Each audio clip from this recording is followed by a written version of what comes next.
Namu Myoho Renge Kyo.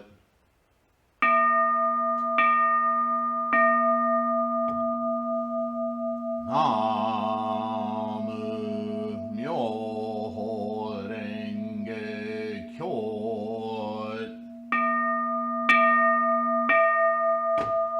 Namu Myoho Renge Kyo.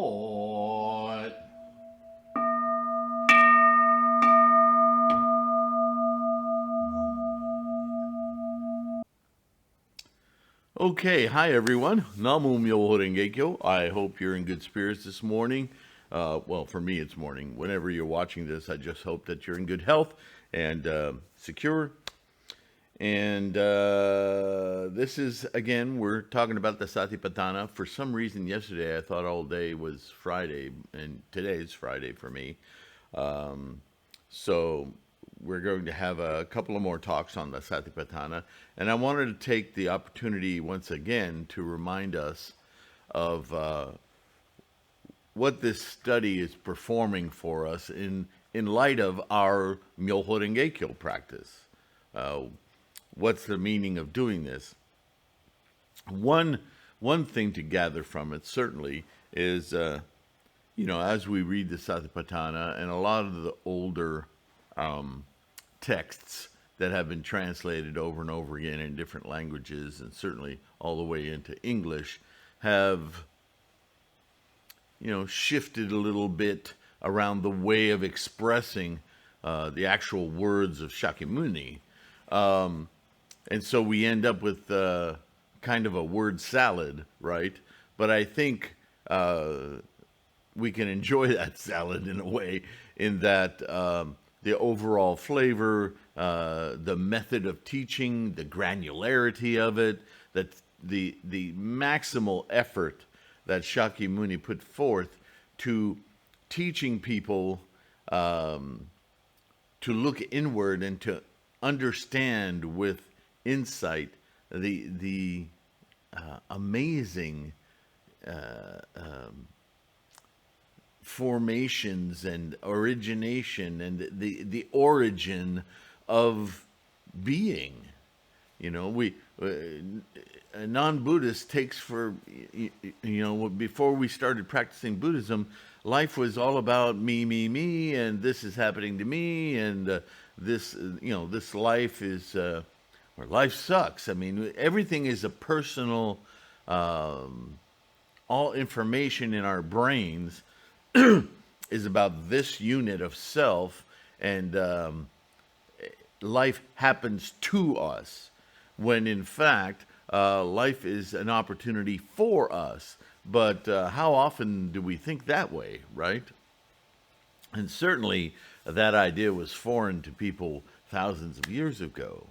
So in order to break, I guess I would say break, but maybe to expand, maybe to delineate this experience of self to the point where the idea of self starts to come apart, so that we can see, much like the rings of a tree, you might say, or layers of an onion, that an onion isn't just this round ball of taste and gases that make us cry.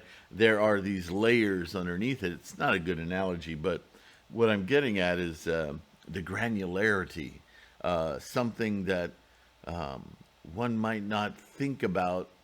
As we get older, one of the features of old age is reflection, right? That doesn't start in old age. It begins earlier, probably around midlife. You start to question, how did I get here? How did I make these opinions? Of what source is even the need to have that kind of opinion, right? We all have these life questions all the time.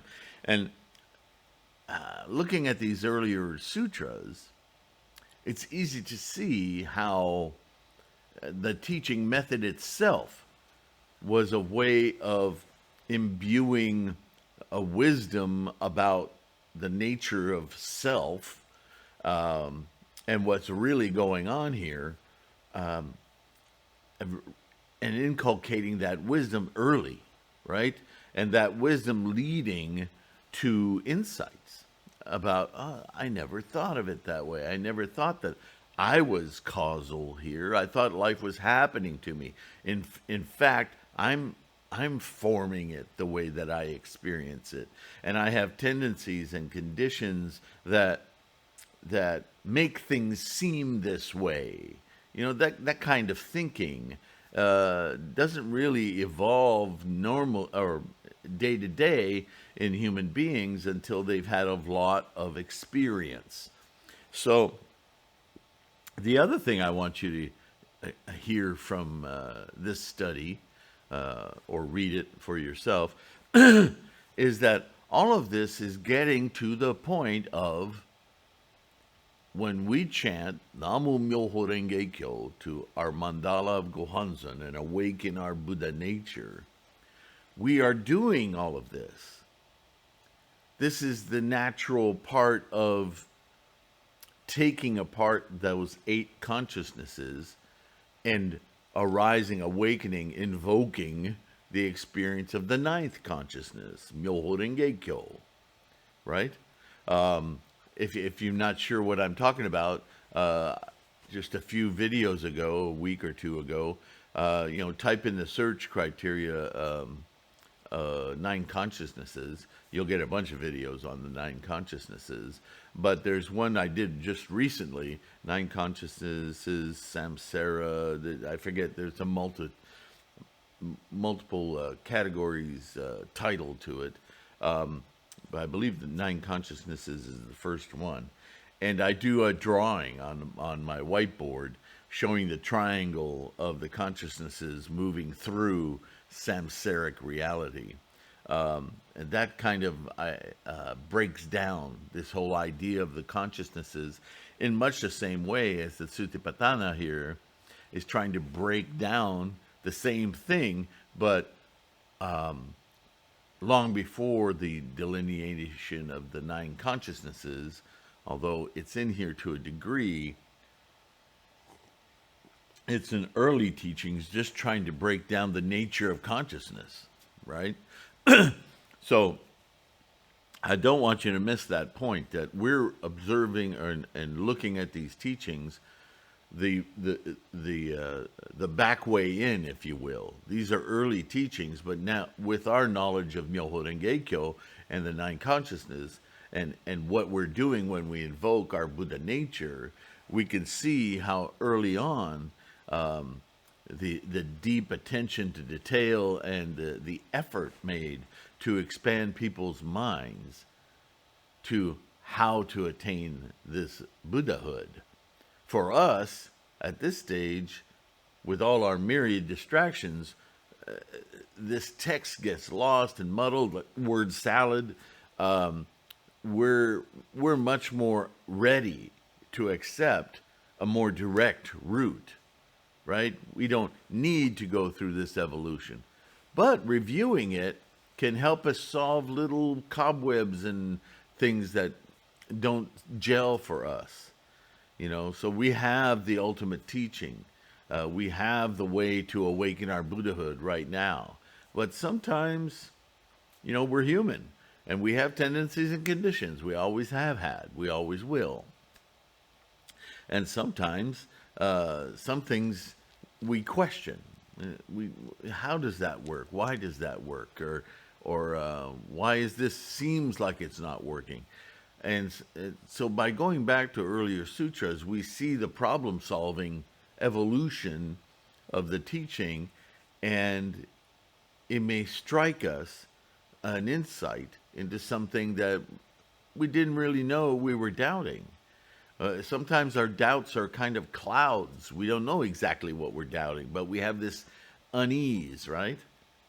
And studying sutra, varying sutras, even the more evolved sutras around the Lotus Sutra, the Nirvana Sutra, so on and so forth. It doesn't matter, because they all have the same goal.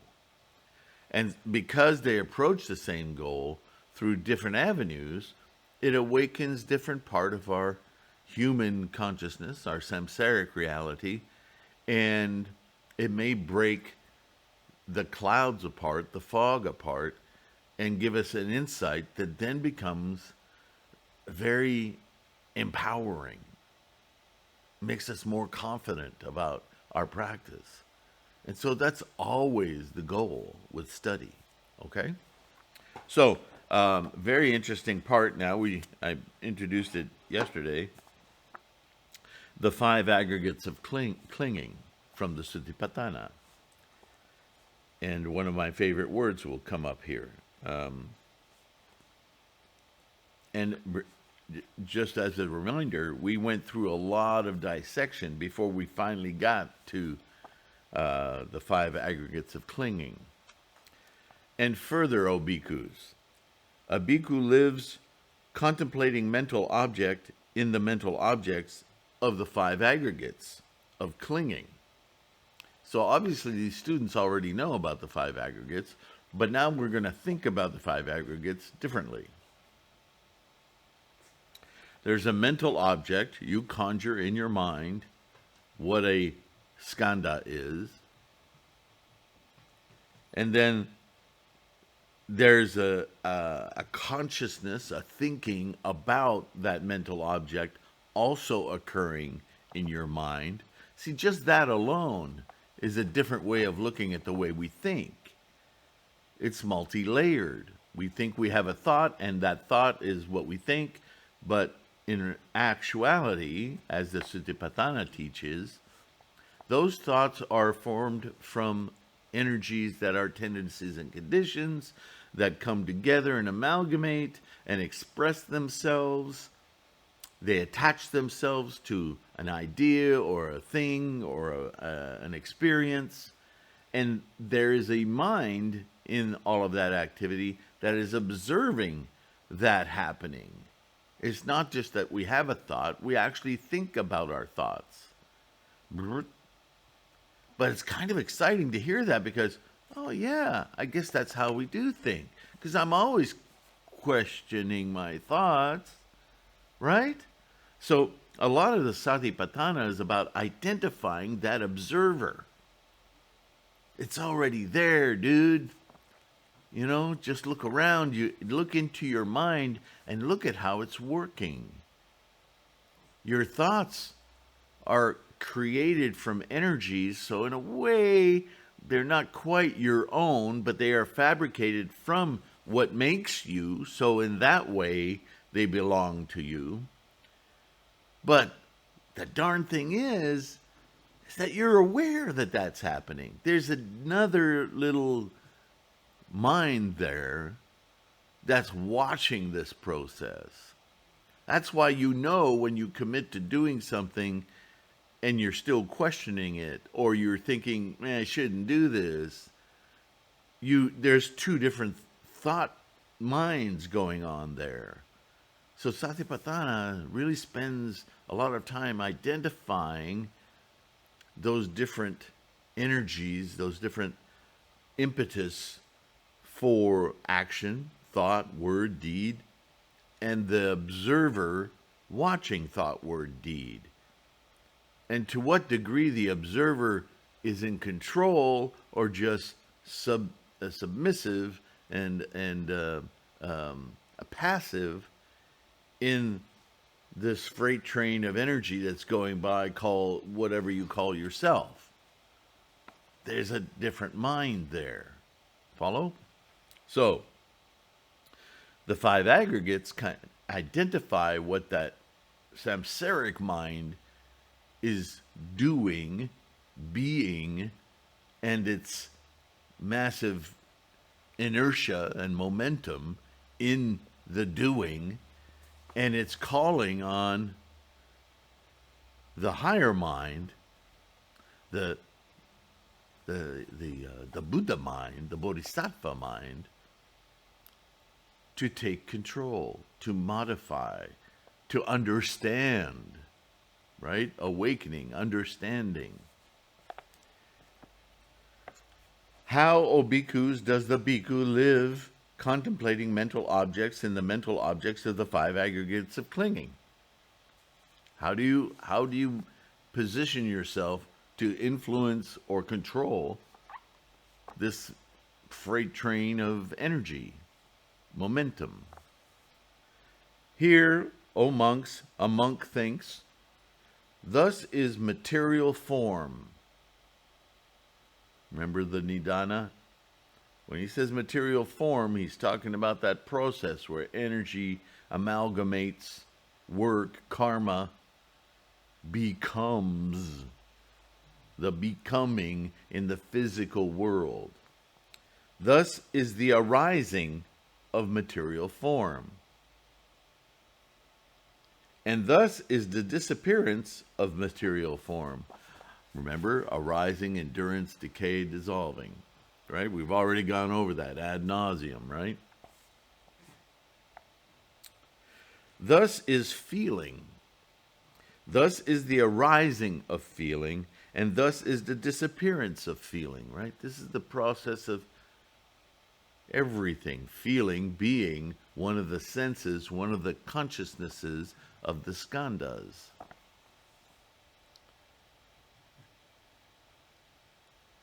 Thus is perception. Perception, there is the arising of perception and the disappearance of perception. Right? It arises, sticks around, decays, disappears. Everything is like this. Thus are the formations. Thus is the arising of the formations, and thus is the disappearance of the formation. Now see, all these others seem logical, but the formations of those things, the formations of the feelings, the formations of the material, again, this goes all the way back to energy, work, karma, identified in the beginning of the Nidana. 1, 2, 3, 4, and then things start to move into namarupa, right? Name and form. But there is an energy, a momentum prior to that. And so this insight is in this discussion. Thus is the arising of the formations, and thus is the disappearance of the formations. When you are extinct, when your body dies, when there is nothing to support this activity, this inertia, then the formations end. They end. There is nothing forming anymore. No bag of bob. Right? Thus is consciousness. Thus is the arising of consciousness, this emergent knowing experience from all of these clinging skandhas, right? And thus is the disappearance of consciousness. Physical death. Nothing to support, no apparatus to support consciousness. No more. No bag of bob. It's in this all throughout the teachings of Buddhism. It's just not identified in modern language because it's modern language. Thus he lives contemplating mental objects in the mental objects, internally and clings internally, externally, internally and externally, the formations of the formations, the dissolution of the formations, all the skandhas, right? The repetitive, and clings to naught in the world. There's nothing here to cling to. There's nothing here to identify. It's all simply experience. It's like watching a colorful painting create itself, and then the paint and the canvas and all just disappears. It's a momentary experience. With that kind of mind, you can truly participate, enjoy, watch the magnificent play of what is life. But clinging to it, that's a route to suffering. Anyway, thus indeed, O monks, a monk lives contemplating mental objects in the mental objects of the five aggregates of clinging. Again, the mental objects in the mental objects, because they are mental objects that are of the samsaric mind, conjured by this flow of karma that we experience. But there's also the observation that there are mental objects of which that mental object is formed, and we can see that as a separate consciousness as we watch that play, the play of the five aggregates of clinging. Does it make sense? Number 3, the 6 internal and 6 external sense bases. All right. Wow. I think I'm going to get rid of my phone. It's a nagging, annoying thing. And further, O monks, a monk lives contemplating mental objects in the mental objects of the 6 internal and the 6 external sense bases. This is more about the skandhas, but more specifically the consciousnesses, right? How, monks, does a monk live contemplating mental objects in the mental objects of the 6 internal and the 6 external bases? Here, O monks, a monk understands the I and material forms and the fetter that arises dependent on both I and forms. He understands how the arising of the non-arisen fetter comes to be. He understands how the abandoning of the arisen fetter comes to be, and he understands how the non-arising in the future of the abandoned fetter comes to be. He understands the ear and the sounds and the fetter that arises dependent on both ear and sounds. He understands how the arising of the non-arising fetter comes to be. He understands how the abandoning of the arising fetter comes to be, and he understands how the non-arising of the future of the abandoned fetter comes to be. And he does this again for smell and odors, for taste, the organ of taste and flavors. Fetter comes to be the organ of touch and tactile objects, and the fetter that arises dependent on both the organ of touch and tactile objects. And abandoned feather, he understands the mental, so finally, he understands the consciousness and the mental objects and the fetter that arises dependent on both consciousness and the mental objects. This is what we've been talking about. Come to be. He understands how abandoning of the arisen fetter comes to be, and he understands how the non-arising in the future of the abandoned fetter comes to be. Thus he lives contemplating mental objects internally and externally, and their formation and their dissolution, and clings to naught in this world. Thus, O monks, a monk lives contemplating mental objects in the mental objects of the 6 internal and 6 external sense bases. And then we get to the 7 factors of enlightenment. I'll just spend, because I went through that rather quickly, because this is what I've been talking about throughout, is this observance of this inertia, this momentum of energies that continuously want to be, instantiate tendencies and conditions of which our human samsaric existence is formed. But we're also observers of that process. We can become better observers. This is why we practice Buddhism, so that we can watch the creation, the formation of these energies the momentums, how strong some are, and urges to act or do in a specific way, with a specific opinion, with a specific um, intent, right?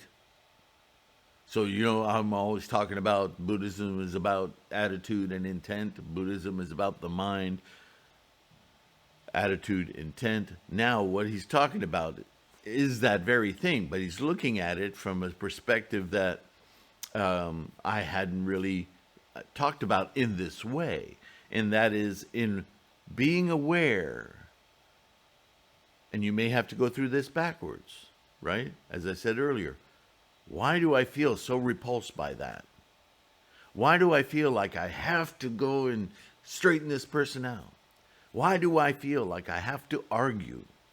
What's motivating those strong sensations in me, those feelings, those ideas, those thoughts of where do they get their energy, their strength, or their weakness? Why can't I say something in the moment? How many times have you asked yourself, God, I should have just said this. Why couldn't I just say that? Why couldn't I even think of saying that when it was appropriate to have said it? You ever have those kind of discussions in your head where you're analyzing yourself? See, this Buddhism says you already know how to do this. You do it all the time. What you never answer is, how the hell do I change it? And Buddhism says, with the very observer that you're using. Empower that observer instead of being an after-the-fact newsreel about what your life is. Because that's not your life. Those are the fetters, right? The word used here, the fetters, the things that attach you to behavior. That behavior is a result of tremendous inertia, karma. See, we start to disassemble this word karma a little bit more. My inertia, my karma brought this about. My actions, my inactions, my opinions are all constructed things. And I know this. I have a mind that observes this, that reviews this. I know it. How can I make that mind catch this process and go, no. You needn't arise those tendencies and conditions anymore. They're of no use. They're of no use because they're not real. Yes, I did those things. I'm not trying to be mystical here. I'm saying that because each of those arisings are produced, right? If your experience of life were like a big factory, right? With like uncountable assembly lines, all making little parts that then get assembled in other assembly lines, and then those go to final assembly lines, and then when the final product is put together, it's wrapped in another assembly line that adds a manual and adds this and that to it, and then that goes to a boxing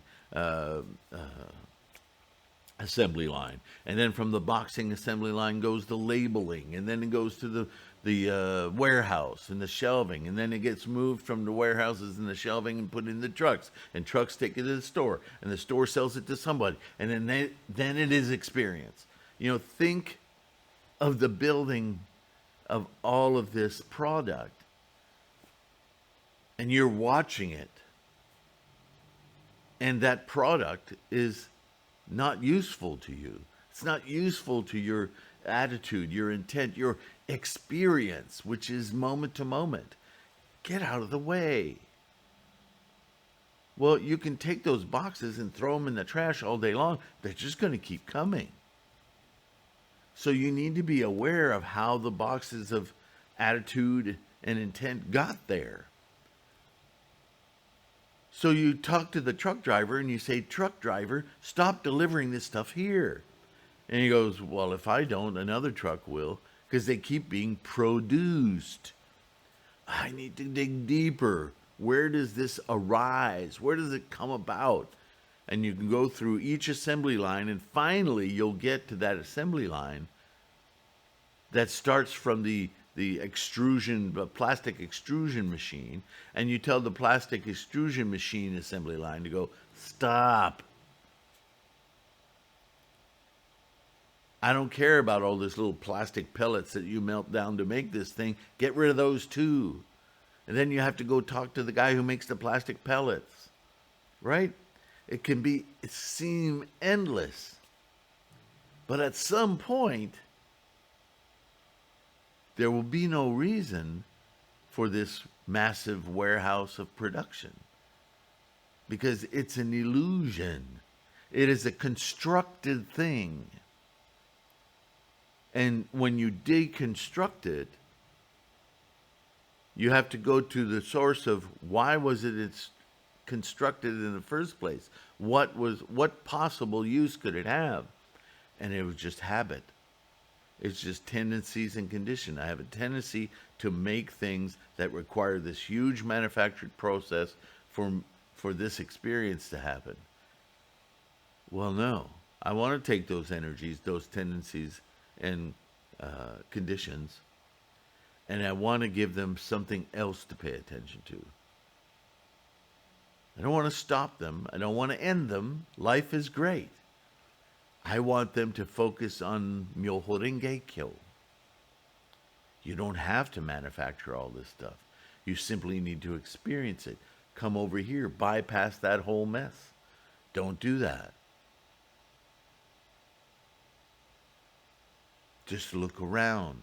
Experience life. Don't manufacture. Don't further condense your habit.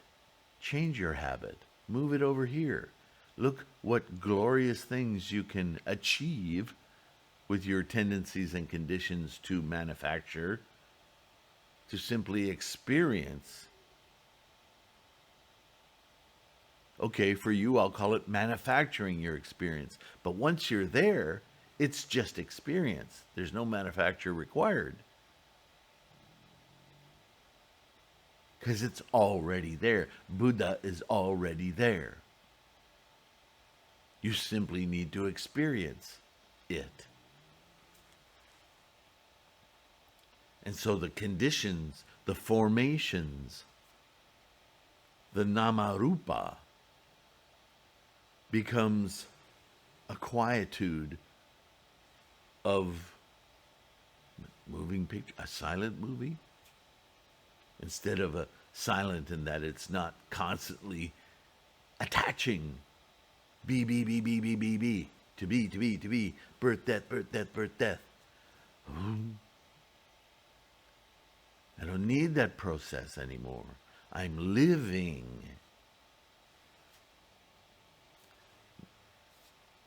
Making sense? Well, that may be enough for today. Yeah, I'm going to leave that there. Next one's a long one. It's a chapter on the 7 factors of enlightenment and a stanza. And then we move to, can you see that? Assurance of attainment. And on another aspect of how this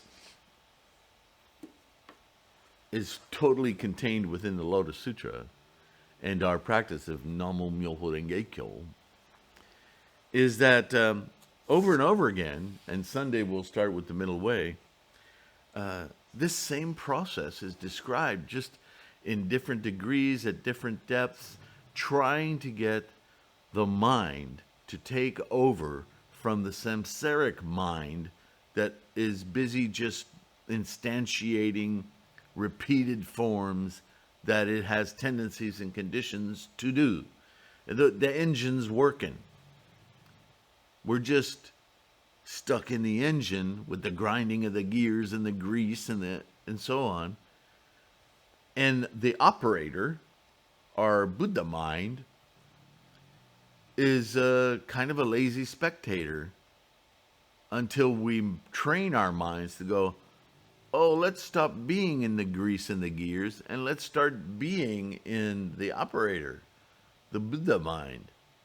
And then the machine becomes this glorious thing that we can not be sucked into, not be ground up in the gears.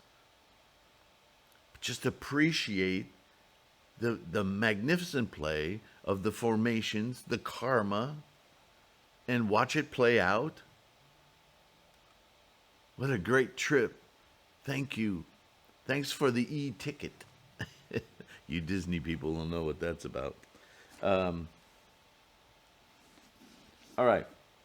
So that's enough for today. I don't know. I think it's kind of fun, kind of exciting. Let me know in the comments how you feel about investigating these older teachings, earlier teachings. This is from the very early on, and then this is pre-Mahayana. I do a lot of reading on Mahayana sutras, and we'll get back into that too. But I did want to demonstrate, and I'll do some more older suttas, simply to demonstrate that the information's always been there. It's albeit discussed to a specific audience for them to start training themselves, their mind, their enlightened mind, right? So all of this, as you'll hear repeated, leads to this enlightenment. But it's not until the Lotus Sutra that instead of having to go through this arduous process of dissecting our minds, we're already doing it. Our capacity in this time, in this epoch, is already self-trained. It's already able to get those insights very quickly. So what works for us is not this so much as this is educational. It helps us unblock certain doubts and so forth. But you and I, in this epoch, have the tremendous tool of Myoho Renge-kyo. We can just, boom, get it. But sometimes, even as advanced, if you want to call it that, as we are, our conditions, our era, our epoch, is filled with tremendous resistance, much more than then.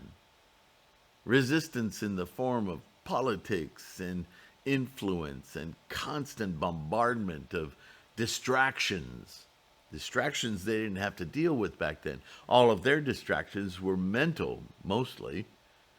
Mental in that, well, they always are, I suppose, but mental in that their worries back then was food, shelter, procreation, satiating a master. It wasn't incredibly complex. Now we're attached to streams of information, just bam, bam, bam, bam, bam. Instagram, Facebook, the television, the radio, music, artists, lyrics. What do I want to do with my life? Here's a billion things. Choose one. I don't know if I can. Well, you must. I mean, it's insane the amount of distraction that we have today, right? So it makes sense that we would have a tool that's just super direct. Okay, all of this learning is really good, but just chant Namo Myoho Renge-kyo. Just do it. And see what happens. Wow, something's happening. I don't know what it is, but something's happening. Good. Start there. And then every little monkey in your brain that's telling you, what's this for? What are you doing? Questioning you, doubting you, and so forth. Study. The more you study, the more each of those monkeys will go, oh. And you'll gradually shut up the monkeys and spend more time chanting and experiencing wowness, right? So that's what study is for, to bolster your mind of Buddha as a bodhisattva, walking the world, coursing as a bodhisattva, someone who's constantly educating themselves in the Buddha way. Okay? Coffee Buddha. Thank you for being here. Thank you for your patience with my babbling. I really enjoy doing these videos. This is my study. Look at how much I'm enjoying it. So do the same for yourself, for a friend, somebody you're helping to do this. You know, do the YouTube thing, like, subscribe, share. Please subscribe. Even if you only watch me occasionally, or not watch me, feel like a monkey now, but join in this discussion. It's incredibly important these days for expanding and reaching more people, which is the whole goal here. That the more people that we enlighten, the more our lives and our stress and our anxieties are lessened. And boy, do we live in a world today that needs that. Right? So again, super thanks to my patrons. Without you, hey Reggie, I got the new mic. It's behind me. So Sunday we'll get to hear, without hissing out of that cheap mic, we'll hear this new mic, and we'll do Gongyo with that. And you know, there'll probably be a period of me figuring it out, as I'm not that brilliant. I just know enough to stumble through this thing. So we'll have that to enjoy. Take care of yourself. Be kind to yourself, your health, your family, your friends, your extended self, whatever that may be. Don't be afraid to study. You know what? These videos are studies, so it doesn't have to be hard. You just listen to some bald guy talk. Namo Myoho Renge Kyo. Deep appreciation, and I'll see you in the next one, okay?